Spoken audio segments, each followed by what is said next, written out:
चॅनलला लाईक करा, शेअर करा आणि सबस्क्राइब करा। अतिवृष्टीमुळे तालुक्यात अनेक ठिकाणी पडझडीच्या घडलेल्या घटनांसह शिनोळी खुर्द येथील अंगणवाडी इमारतीवर झाड कोसळून लाखाचे नुकसान झाले असून पूरस्थिती कायम आहे। सर्व 17 बंधारे अद्यापही पाण्याखालीच असून पुरामुळे सलग 6 दिवस भात, नाचणा ही पिके पाण्याखाली असल्याने ती कुजण्याचा धोका वाढल्याने शेतकऱ्यांची धाकधूक वाढली आहे।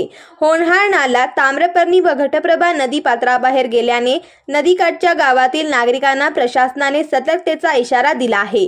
कोवाड बाजारपेठेतीलही पुराचे पाणी वाढले असून व्यापाऱ्यांच्या जीवाला घोर लागला असून काही व्यापाऱ्यांनी सामानाची आवराआवर केल्याचे समजते। सलग 8 दिवस भोगोली व पिळणी बंधाऱ्यावर पाणी असल्याने त्यांचा संपर्क तुटला आहे।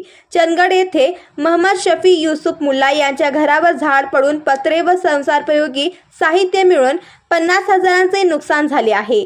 कल्याणपूर येथील वीरभद्र पाटील यांच्या घराची भिंत कोसळून 70,000चा तर कामेवाडी वैजू पाटील यांच्या घराचे 30,000चे नुकसान झाले आहे। दाटे येथे बेळगाव वेंगुर्ला रस्त्यावर ताम्रपर्णी व नदीच्या पुराचे पाणी येऊन हा मार्ग दुसऱ्यांदा बंद होण्याची शक्यता निर्माण झाली आहे।